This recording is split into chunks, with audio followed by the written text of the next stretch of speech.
Alright guys, so as mentioned, blue side, Team AMAM, What is a Wolf, Eric L85, Rare Candy, and Gross Pigeon. Whoa. Red team, Team Villain, Captain, Freak, Swift, and Raven. Ezreal banned out. Varus banned out. Good ban. Take away these bans. Don't let them get that same type of composition again. Vel'Koz taken away by What is a Wolf. Ezreal, Vel'Koz taken away by AMAM so far. Varus taken away by Villain. They're hovering over their second ban. Do they throw down? The question is, do they throw down the Janna ban now? What can they do? Or not necessarily what can they do, what can they give up as the first pick over to Team AMAM? Do they feel as though Lux is a good champion to give Team AMAM as their first pick? Maybe Ziggs, maybe Xerath? Because it's almost definite, it's almost absolute that Team AMAM will in fact pick up one true power pick as their first pick, because they do get that blue side pick. Whereas Team Villain need to calculate, well, what is it that we can take as a double after we give them this one power pick? Do we ban out the Xerath, give them the Ziggs, but then take Lux and, something else right on top? What is it that our strategy is going to be? And what you've seen here as the bans are finalized, Ezreal, Vel'Koz, Blitzcrank, EVB taken out by AMAM. They've thrown down the Blitzcrank ban once again. They are going to snag the Lux. They're giving up the Ziggs. This shows kind of an odd priority here from Team AMAM. I'm not sure if Lux hadn't been prioritized by Team Villain in the last game, that they would have taken this. Ziggs is a big power pick for Team AMAM, and I expected that's what they were going to end up snagging here, but they saw that Team Villain liked it in the last game, and then ended up taking it away from them. Now, this is a great opportunity for Team Villain to pick up the Ziggs, and they need to do that. Ziggs is a is a game extender with his excellent wave clear from, a global ranged wave clear, mind you. He can take a game that should last 5 minutes and make it last 20 minutes. Easy. And that's exactly what you got to do against Team AMAM. Get them to that point where you're out team fighting them, except for, get away from that time period in the game where you're in a laning phase and Team AMAM is just drilling you down with constant poke, and then get to that point where you can actually run and you can actually team fight. We had our first 3 lock-ins here. I'm a little bit behind on my chart. Let me get these puppies thrown in there. We had the Lux drop down by What is a Wolf, Captain taking the Ziggs. He followed my advice there. Freak taking the Zyra. Zyra's not a bad pick here, but the thing is, Zyra brings disengage against a squad that doesn't necessarily like to build engage. Another possible mistake here, in my opinion, going against Team AMAM. You see that the Kog'Maw was left available. This is another champion that Team AMAM absolutely love to take. That goes with the Jinx as well. Jinx is a champion that they absolutely love to take. Jinx, not quite up there in terms of her early game kill potential, minus, what her ultimate, might have to the person throws some incredible ultimates, but Zyra, you're bringing some disengage against a squad that likes to play these super long range, disengagey compositions. Zyra, she's going to bring good damage. She's got the wave clear that's needed as well, but the thing is, you're stacking 2 APs, which brings in the option for an Aegis to come out from Team AMAM, an early Aegis to come out from Team AMAM, and to get a lot of that damage. But you're also bringing someone who is bringing a trait that isn't necessarily going to be used too well against AMAM, if you guys know what I mean. Now, next 2 lock-ins for AMAM are in fact that Kog'Maw taken by Eric L85 and the Jinx. And then for the last 2 picks, I like these last 2 picks. I really like these last 2 picks. Coming out from Team Villain are going to be a Braum. These are really well thought out, and a Sivir. Sivir, there we go. So I think that this would have been an absolute perfect combination to go against Team AMAM if the Zyra had been swapped out for the Kog'Maw as a steal to take that champion away from Team AMAM, because then they would have been forced onto somebody like, who would they have been forced onto? They would have been forced to take some other poking champion. They probably could have done Nidalee, which would have been a good pick for them, but in this case, Nidalee is not quite as good as the Kog'Maw here. So the Zyra, she adds good wave clear, she has the disengage, she's got the burst damage, and I like what they've built. Also, the Sivir, in combination with this, more wave clear, more and more wave clear to ensure that Team AMAM will never be able to hit your tower without taking tower hits. That is super important. This is a squad that we've seen built here from Team Villain. This is a long range, not a long range squad, an end game squad, you could say. A delaying squad. They do not want this game to end as quick as the last one, so they're just getting a ton of wave clear and a lot of defensive, a lot of poke defense coming out from Bomb. I love it. I absolutely love it. And this is exactly what I expected to be built by these guys. Gross Pigeon as his last pick. He is taking that Troll. He's going to be taking the Trundle. Another decent pick for him. This is a pocket pick for him, and this is one that he's been really favoring recently. The reason I say that is because after patch 5.0, Trundle was, in fact, you could say, buffed, and I do the little finger things. He was buffed with the rest of the sustainers. He does get good health back from his passive. Good champion overall. He gets very, very tanky. Doesn't necessarily need to build too tanky to get very tanky, but obviously it's only comes from his ultimate, so it's only for a short duration of time. This is one of Gross Pigeon's pocket picks. You know, just keep that in mind, you guys. Gross Pigeon loves to play this champion. It's always been one of I think it's one of his favorite champions, if I'm not mistaken. Here, he told me a long time ago that he loved to play the Trundle. This is one that you can expect that he knows how to play, but Trundle is still a champion that can absolutely be punished on this map. He doesn't bring some of the strength that a lot of other champions do, like Braum with the defenses, like you could say, like Alistair with his ultimate, his tower diving capabilities. Trundle doesn't really bring much of that. It's just simply a really comfortable pick for Gross Pigeon, and there's a lot of punishment potential to be had here. I really like what both teams are building. If we take a look at the boards, you can see that Team AMAM have built a very similar squad to what we saw in the last match. They've got something, that bottom left side heavy squad, but here they've sacrificed their disengage. The Janna wasn't available. They don't have that heavy disengager for them right now. What they're looking at is more of like a counter-engaging tank here with Trundle. If the enemy team tries to move forward, he can just run right into the backlines. He's going to be great for kind of sticking to VN Raven or VN Freak, but this is where the disengage stat coming out from Red Team Villain with the Sivir and the Zyra is going to come in handy, because Gross Pigeon is not really going to be able to do anything if he tries to engage because of the Zyra ultimate and the Sivir ultimate. So this is another good thing to happen for Team Villain. And in my opinion, Team AMAM kind of handed that over to him. But you can see here, Gross Pigeon going with the troll pick.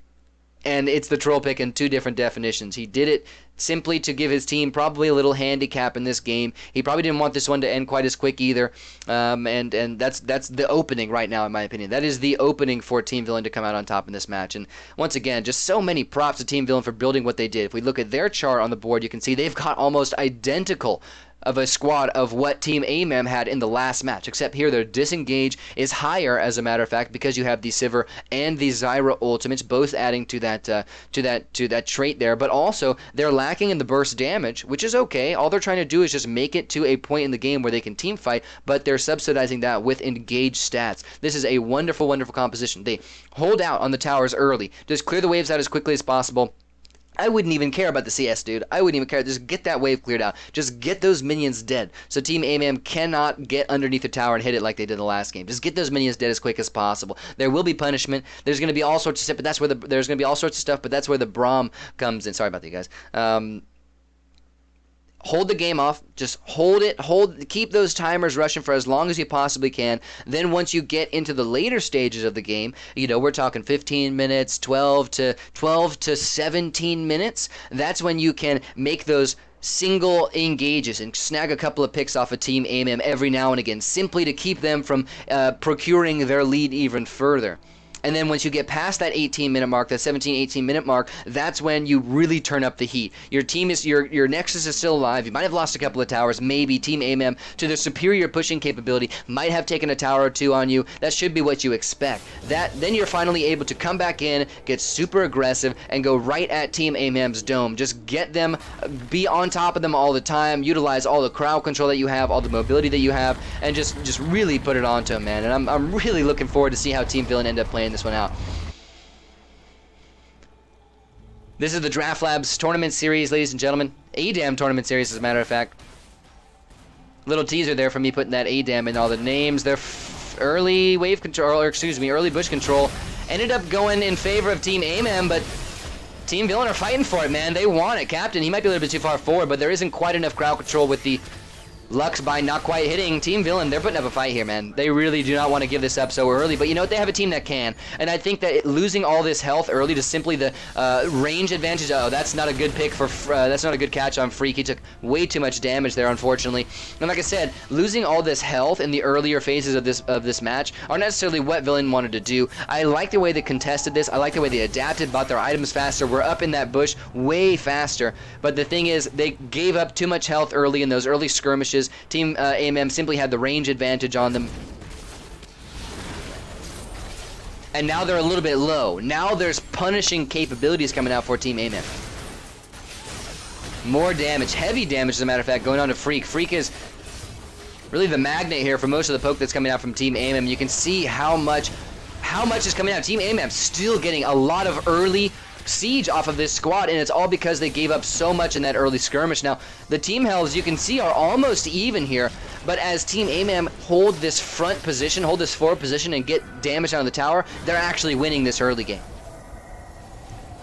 Team Villain, I think Swift needs to use his Braum shield a little bit more smart here in the early game to make sure that he blocks as much poke as possible. And similar to that, I think that was a decent time for them to do it, but at the same time, when he does it at that time, that's the time for Team Villain to move forward and start to clear out the wave. Not doing it now when Team AMAM are already hitting your tower and well within range of their poking spells to hit you guys down.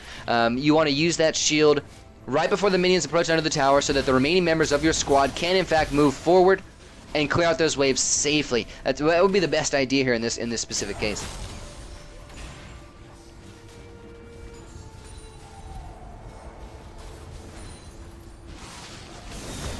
You can see how aggressive Team AMAM is playing. They're still not able to get too much damage on the tower. The pressure from Team Villain has actually risen here. Rare Candy, he's able to get a little bit of siege down, and Captain might get punished here, but the wave clear is still a lot, and it's still holding this tower for them. Not as long as they would like. I don't think this tower should be quite this low at this point, and once again, that goes back to those early skirmishes being lost by Team Villain and having to give up so much early pressure, but at the same time, they're holding up here. They're holding up.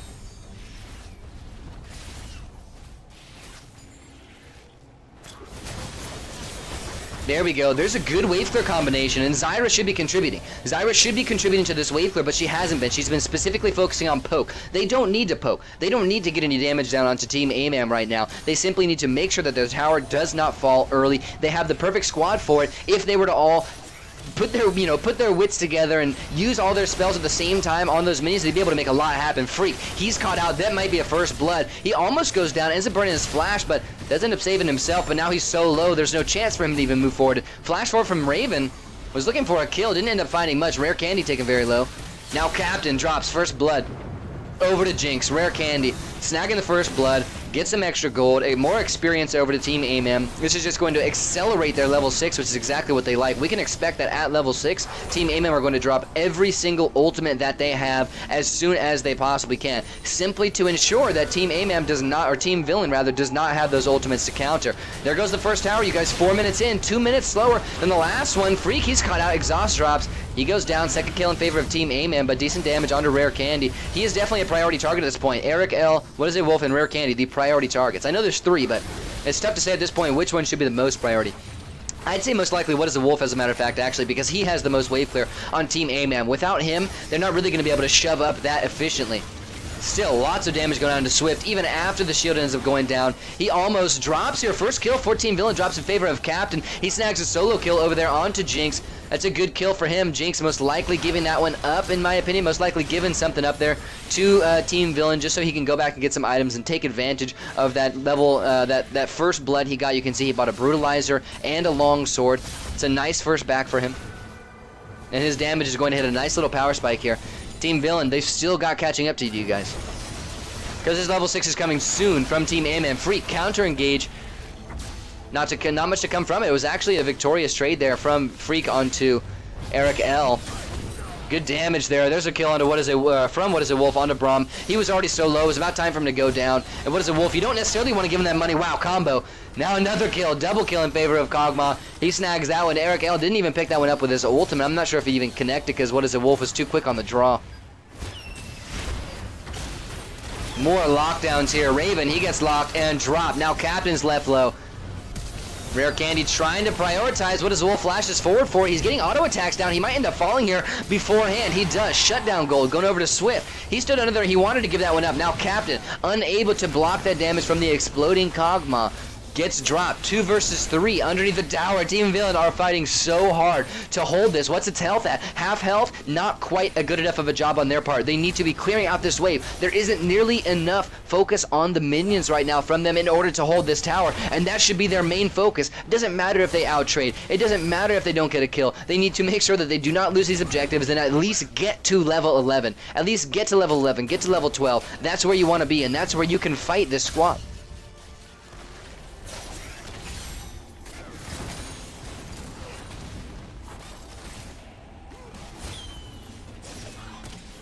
Nice dodge there from Captain. That would have been a hard-hitting Little skill shot there. Now Captain, he might be locked in. Throws out a really nice spell shield. He gets locked in even harder. That might be a dead Sivir here. Ends up popping. Kill goes over in favor of what is a Wolf. Again, 6-1-1 on the Kog'Maw so far. So many kills going in his favor. He's got plenty of mana as well. The aggression comes out from Swift as he pops his ultimate, but a counter engage from Eric L, locking all 3 enemy members inside of his ultimate, or not inside, but hitting all 3 with his ultimate. Secures another 2 kills for Team AMAM. Now Swift is left lonely under this tower, and there is no defense capabilities of a... Wow, he gets dropped as well. Long range coming out from the Kog'Maw. You can see how much why it is that Team AMAM puts so much priority in this Kog'Maw. The combination of poke and wave clear on this champion is just absolutely enormous. If there was one champion in that setup not to give over to Kog'Maw, or not to give over to Team AMAM, it was Kog'Maw, especially with the pan of picking up Braum, because Braum can't block those skill shots. Captain, he goes in, picks up the first kill. He dropped shortly after to Jinx, but Trundle ended up getting taken down there. Once again, you can assume that Gross Pigeon went a little bit over-aggressive there, simply to go down and go back and be able to buy items. But this is a favorable 3v3 here for Team Villain. They drop one, it trades over to Kog'Maw, snags himself another kill, 9-1-3 now on this champion. Swift is moving forward, but he's getting harassed so hard, he's forced to flash away. And now they disengage. A decent little trade out there for Team Villain, but still not enough to bring this game back for them. More incredible poke coming out from Wolf. Another kill on his part. He's going to be looking for even more onto VN Swift. Will he find it? Will he find the ultimate? Swift cannot block it with the shield.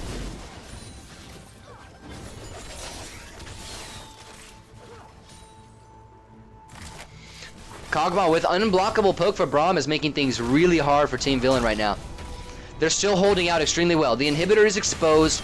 It's about time for Team AMAM to really turn up the heat. They're getting back with new items. They're getting back with full health bars. They want to take this inhibitor as quickly as possible to make sure that the super minions are as strong as they can be against the enemy squad. Kill going over in favor of Eric L onto our Braum here. Captain disengaging. Ends up getting locked down, taking so much damage. Rare Candy is there to capitalize. Every little bit of crowd control from Team AMAM is hit by 2, maybe 3 spells of poke here. It's just an incredible little advantage. While Freak forced to disengage again. You can see the incredible synergy from Team AMAM. These guys just, like I said, they're turning up the heat now. They got items, they got health bars, they go instantaneously aggressive and catch out anyone on Team Villain who just tries to counter any little bit of it. Now Swift, he's forced back. You can see so much punishment there for him even being the slightest little bit forward. Team Villain already holding out much longer than in the last game, and this is the point at which they can really change this game. If they can hold these 2 Nexus Towers for another 5-6 minutes, they should be able to bring this back. And Nexus Towers are much easier to defend than, you know, just the standard towers or an inhibitor. So this is a big turning point here. If Team AMAM are able to bust these inhibitor towers or these Nexus Towers open, then it's going to be GG. If Team Villain are able to defend them, then it could go either way. You can see how little defense is still coming out from Team Villain. They've got so many members left so low. Raven left extremely low. Freak left extremely low, and it looks like that's going to be GG in my opinion, because that first tower didn't end up falling. Team Villain not quite able to hold back the beast that is Team AMAM for more than 10 minutes. There goes the second tower as well. Gross Pigeon, he's tanky. He's taking down this turret like it's nobody's business. They expose the Nexus, snag 2 more kills. Freak and Captain both falling, and now they're hitting the inhibitor. This could be a 10-minute match here again in favor of Team AMAM.